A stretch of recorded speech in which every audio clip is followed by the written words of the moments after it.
Well, hello, brothers and sisters. I am so delighted to be with you today, and I'd like to give a big shout out to all of my new subscribers. This is Readings with Regina, and of course, I am Regina. And today's program is called The Revolutionary Spirit Among the Enslaved, The Psychology of Black Family Breakups. And I'm especially talking to my new subscribers. I'm going to be reading from four different books. And I'm doing this because I really want to show people how easy it is to start reading, how it doesn't take up that much time, but it makes you smarter, it makes you healthier. Because when you read or are being read to, your brain has to deal with language. Your brain has to make its own images. And your brain and your heart are constantly talking to each other. So you want a healthy brain that will help you have a healthy heart, a healthy body. I'll be talking a little bit more about that as we get into the readings. And for my new subscribers, let me show you the book that we're going to be reading from first. It is called The Half Has Never Been Told: Slavery and the Making of American Capitalism. And let me tell you why that's important. It's important because the nation in which we all live in America, its foundation was based on capitalism. And capitalism is the major reason why Africans were kidnapped from the continent and brought over to the Americas to work for centuries for free. Now, whenever I say land, and I'm going to be talking about land in the first book that I'm reading from, I also want you to think about the indigenous people that were already here, because for capitalism and slavery to prosper, the white Europeans felt they had to eradicate, commit genocide on nations of red people. Understand that. That is very important. And when I mention this kind of historical analysis, I want you to think about today. I'm not really talking about contemporary times. I'm not really talking about where we live today, the political situation in which we are today. But I expect you, my listeners, to make those connections because those connections were there. I'm going to say it again before I get into the book. America is based on the genocide of the Red Nations and the enslavement for centuries of our ancestors, African American people. Okay, so I'm going to pick up where I left off on Tuesday, where check this out. Understand, Napoleon Bonaparte, the great general, sent his armies into Saint Domingue because the black people rose up and were slaughtering their enslavers. So understand that. When you think, you might hear, well, black people they didn't, they weren't brave yet, or really they were, exceedingly so. Different situations, different geographical areas, the way that plantations in the American landscape was spread out. They were spread out to even prevent whole scale revolution among the blacks. But in the 19th century, what was going on in Saint Domingue, the French almost lost their minds because they lost the war that Toussaint Louverture and Jean-Jacques Dessalines had put together. And understand, enslaved people are not militarists. They're not trained soldiers.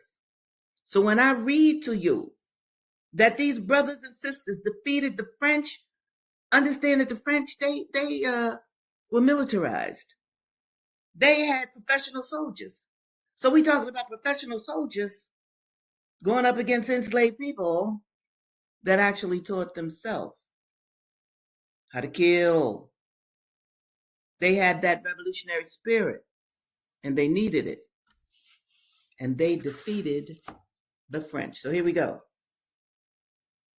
By the middle of 1802, the first wave of French forces had withered away. Napoleon reluctantly diverted the Louisiana army to Saint Domingue. Then this second expedition to the Caribbean was also destroyed. So even as Toussaint Louverture shivered in his cell across the ocean, the army he left behind, that's Dessalines, became the first to deal a decisive defeat to Napoleon's ambitions. Quote, damn sugar, damn coffee, damn colonies, end of quote. The first of the whites was heard to grumble into his cup at a state dinner. On April 7th, 1803, Louverture's jailer entered the old warrior's cell and found the first of the blacks seated upright, dead in his chair. Now, he may have willed himself to death, but I'm not going to get into that kind of spiritual warfare that many Africans and their descendants, especially the first generation, had. Okay. That same day, Monroe, that's Thomas Jefferson's envoy. Thomas Jefferson was the president of the United States at that time. That same day, Monroe's ship hove into sight of the French coast. And on April 11th, before Monroe's stagecoach could reach Paris, because Napoleon had soldiers there too, a French minister invited Livingston to his office. Napoleon's minion shot Livingston almost out of his knee breeches with an astonishing offer. Not just New Orleans, but all of French Louisiana, the whole west bank of the Mississippi and its tributaries. Now the United States was offered for a mere $15 million, 828,000 square miles, 530 million acres at 3 cents per acre. The vast expanse doubled the nation's size. Eventually, the land from the Louisiana Purchase would become all or part of 15 states. It still accounts for almost a quarter of the surface area of the United States. By the late 20th century, Jefferson's windfall would be feeding much of the world. That's because the Mississippi was there, where they could easily import and export goods. And I'm actually talking about people. He immediately agreed to the deal. So it was that as 1804 began, two momentous ceremonies took place. Each formalized the consequences of the successful overthrow by enslaved people themselves of the most profitable, most fully developed example of European imperial sugar slavery. One of the ceremonies took place in Port-au-Prince and was led by a gathering of leaders who had survived the Middle Passage, slavery, revolution, and war. On January the 1st, they proclaimed the independence of a new country, which they called Haiti, the name they believed the original Taino Indians, Taino inhabitants had used before the Spanish killed them off. I'm going to say it again. First, the Spanish was in this area called Louisiana. So they were the first killers of the Taino people. Now, there's a few survivors. There's some today, but in general, the Spanish genocided this people. Then they sold it, or the French took it from the Spanish. Now, the Americans have it. This is what this is about. Okay, where am I? I get excited, y'all. I guess you can see that. Although the country's history would be marked by massacre, civil war, dictatorship, and disaster, and although white nations have always found ways to exclude Haiti, now we're going into contemporary times. And who was black? Wait, I missed a sentence. Okay, Mark message. Okay, from international community, Independent Haiti's first constitution created a radical new concept of citizenship.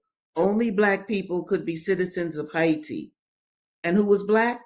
All who would say they rejected both France and slavery and would accept the fact that Black folks ruled Haiti. Thus, even a white person could become a Black citizen of Haiti as long as he or she rejected the assumption that whites should rule and Africans should serve. Hello, I'm telling you. Now, tell me that's not amazing. Okay, I'm going to talk a little bit more about this later. Let me get to, I want to show you a picture of this next book. Oops. Y'all know I'm still learning this, so yeah, this. Let me go here. Oh, here we are. Now, let me find the cover of this next book I'm going to read from so you can see it for yourself. It's Blake and the Huts of America. And this is a Black revolutionary that is going around the country, an enslaved brother. I must have missed it. He's going around the country from plantation to plantation, and he is spreading the words of revolution. He is telling all of the enslaved people that he meets. Where's the book? Oh, here it is. He is telling all the enslaved people that he meets that they should rise up against their enslavers and take over their plantation. Now, Blake is written in the Anglo-African magazine in 1860. But Martin Delany, the author, he wrote this book probably around 1858, 1859. And that's what I'm going to be reading from. He is, again, going from plantation to plantation because he has that revolutionary spirit, and he wants to share it with other enslaved people so that they can take over their space within the plantation. Okay. Oh, let me see what these comments are before I move forward. Okay. Let me see this one. Quick question. Yes, they are. Everybody who was white over in Saint Domingue was a part of this. What's your name? Buffalo Bill something. Anyway, you get to my drift. All right, let me see this one. Hey, what's up, Brother Richard? Love you. Yes. Okay, where we at here? Okay, I feel good. Good, Ahmad. I want you to feel me. That's what I'm talking about. I want that. And why do I want that? Man, I want that because I know how our people feel about their history. Okay? I know, especially brothers. All right? I'm going to get into all that a little later. Maybe not this episode, but I'm going to be getting into that because I have studied these subjects long and hard. I am Dr. Regina Jennings. I'm not playing with knowledge. And the only reason that I'm Dr. Regina Jennings is because Huey P. Newton and Bobby Seale were my teachers. And that's what's up. Now, I think you all know what those brothers did. All right? Now, Huey ain't with us no more physically. Physically, he's not here. Okay? Bobby's still around. And I'm carrying forward what I learned from those good brothers. And what I learned started off with in Oakland, California, the true history of Black people. And this is what I'm giving you today, my loves. Yes. All right, so I'm reading from Blake. He's also called Henry. He's in Masquerade, and he's going from plantation to plantation. And if you were with me on Tuesday, you know that he was with the Choctaw and the Chickasaw Indians before he went into this part of Arkansas. So here we go. Now, when I get to the dialect of the black people at that time, y'all gonna have to forgive me. I'm gonna do my best, but it's very difficult to read. All right, let me see. Where am I going to start? Okay. Blake is hiding in the thicket as a wagon of whites go by on this unfinished road. Now, again, remember, this is the 1850s. He has been sent by the Native Americans to visit a particular black person. So here we go. A short distance from whence he was in the thicket stood the hut of the slave to whom Henry was sent to meet. Now, this is the enslaved people talking. Quote, "O Lumen, don't ye hear some tramping round the house?" "Hush, eavesdroppers about," admonished Uncle Jerry. "Who dat?" inquired Aunt Rachel, as Henry softly tapped on the back window. Quote, "A friend," was the reply. "What sort friend go round back the house window instead of coming to de door?" "Hush, old woman, you too fast.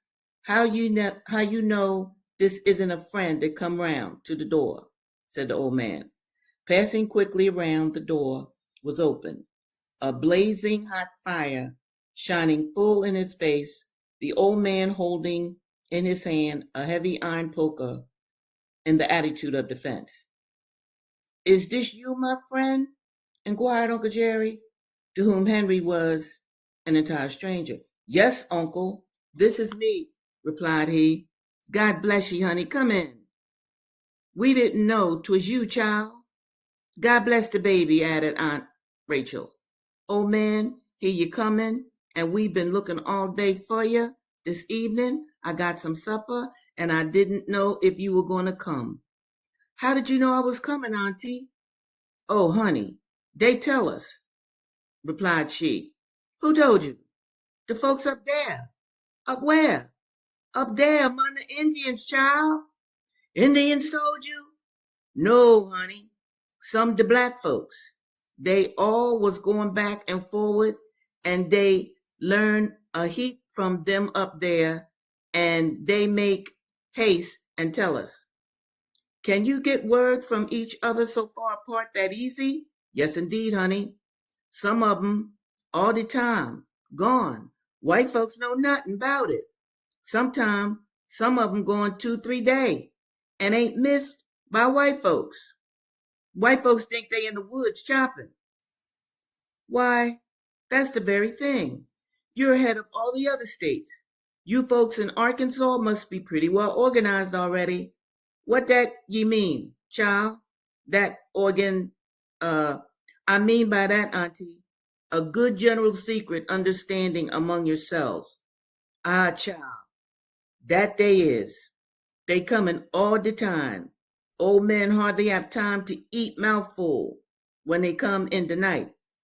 Tell me, Auntie, why people like you and Uncle here, who seem to be at the head of these secrets, are not more cautious with me, a stranger?"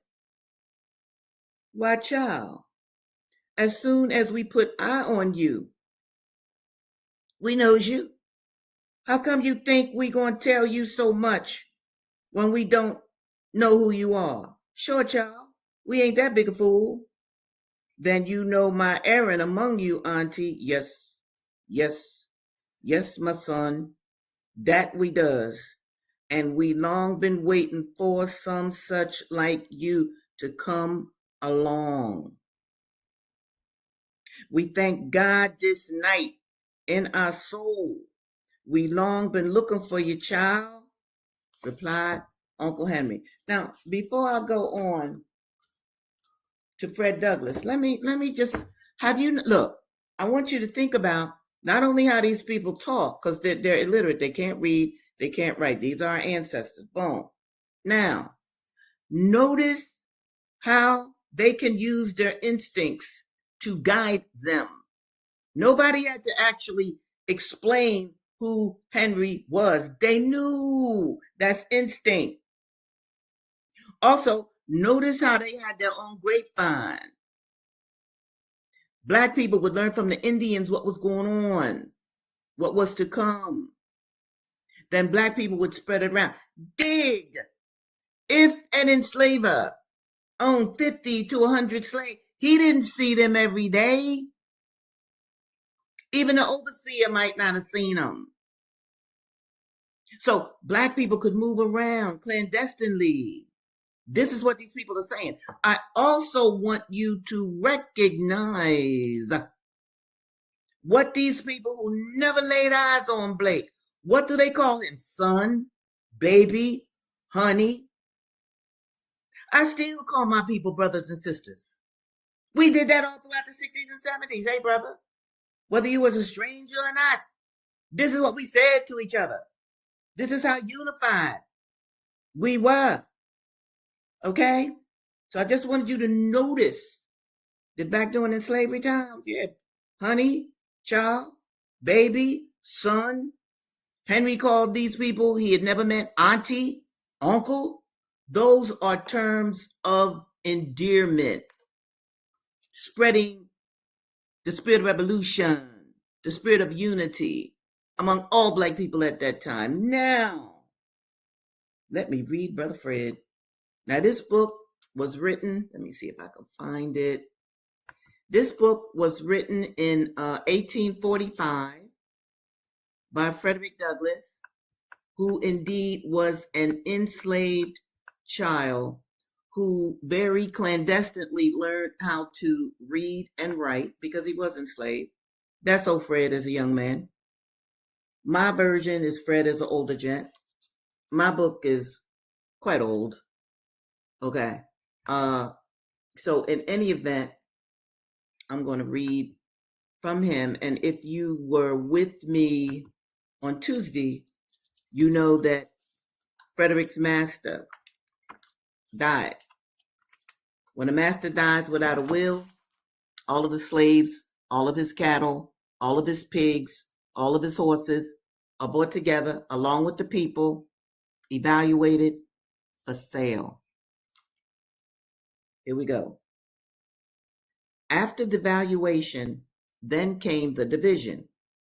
I have no language to express the high excitement and deep anxiety which were felt among us poor slaves during this time. Our fate for life was now to be decided. We had no more voice in that decision than the brutes among whom we were ranked. A single word from the white men was enough against all our wishes, prayers, and entreaties to send to sunder forever the dearest friends, dearest kindred, and strongest ties known to human beings. In addition to the pain of separation, there was the horrid dread of falling into the hands of Master Andrew. He was known to us all as being a most cruel wretch, a common drunkard who had, by his reckless mismanagement and profligate dissipation, already wasted a large portion of his father's property. We all felt that we might as well be sold at once to the Georgia traders. And remember, we heard that word and a half has never been told. The Georgia traders. Let me see if I can find that. Because I want you to see the Georgia traders. Is this it? No, that's not it. Let me hide that. Let me come down a little bit more because I want you to see the Georgia traders. That's important. Here they are. Yes, this is a coffle. And enslaved people were marched from one area of America to be sold in another area of America. And they were called the Georgia traders. I wanted to see if I had another one. Is this it? Let me see. Oh, that's a black, that's a brother being beat.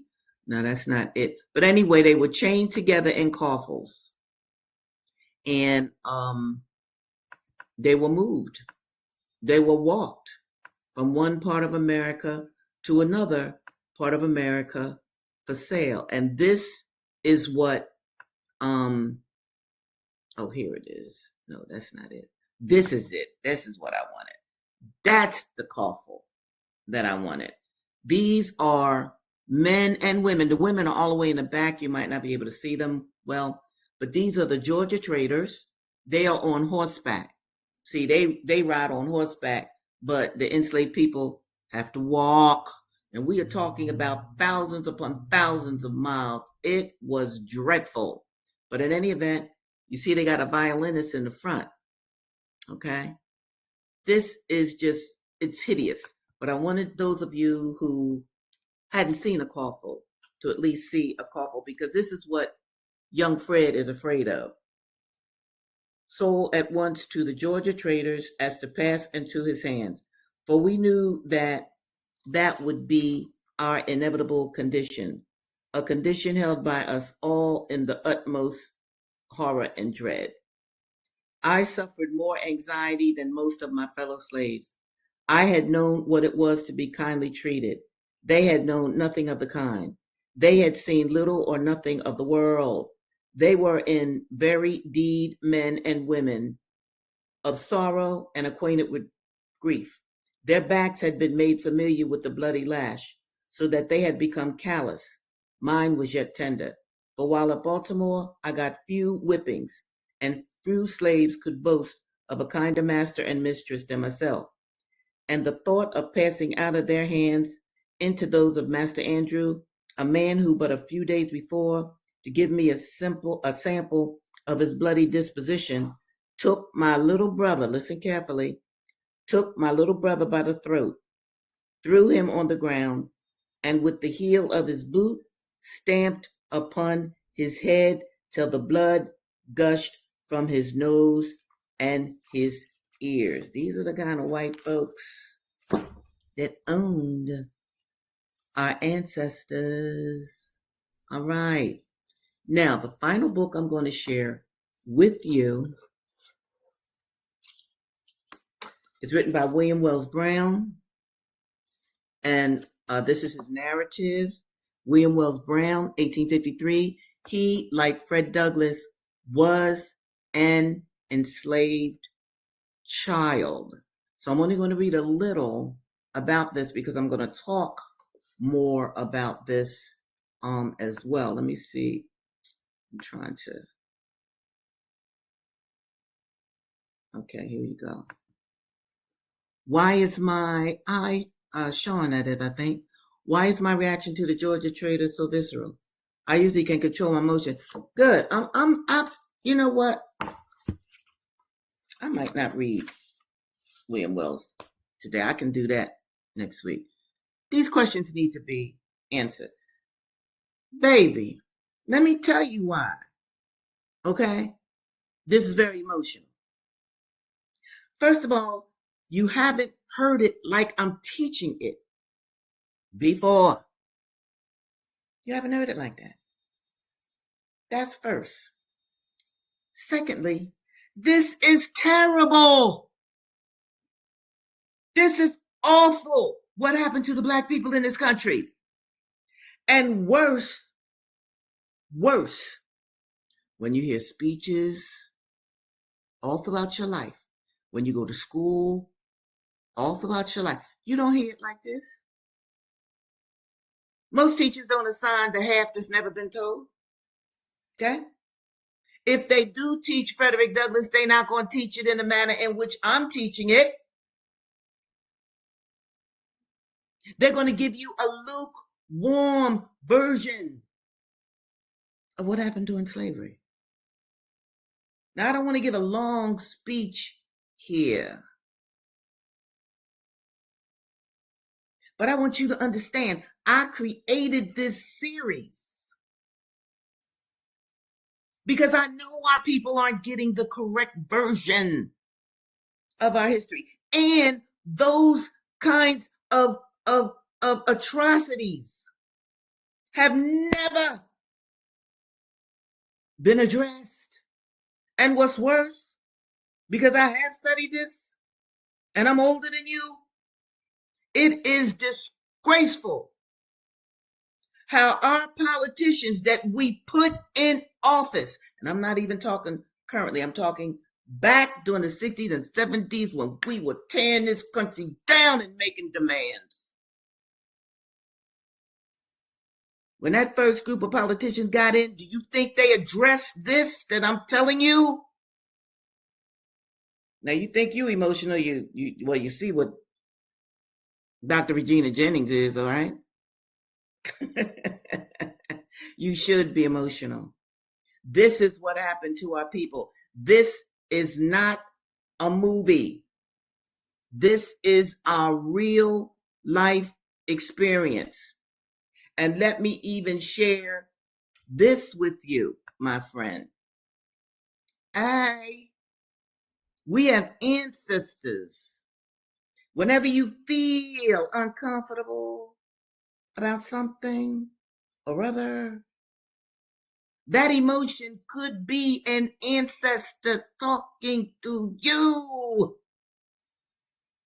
None of us really know what happens once we leave this physical plane of existence. But I can tell you, and you know it right now, your soul has an energy, doesn't it? You have an energy. You can get up, walk around, do that. Well, when you die, that energy leaves you, does it not? Where does it go? Is it possible it could still be around? Okay. Energy may not be able to communicate like I'm communicating with you right now in English, but you might get a feeling, or you might get an insight, or you might see an image that sets you off. Now, I am saying to you, Readings with Regina is presenting your true history. This is not a movie. I am not exaggerating. I am reading books that your and my ancestors wrote for you. They didn't write these books to stay in libraries, my friends, my beloved. This is even why I tell you, let your children see this series. Be with them when they see it. Play it, stop it, play it, stop it, and talk about it. Let them experience this, and they can put it into their own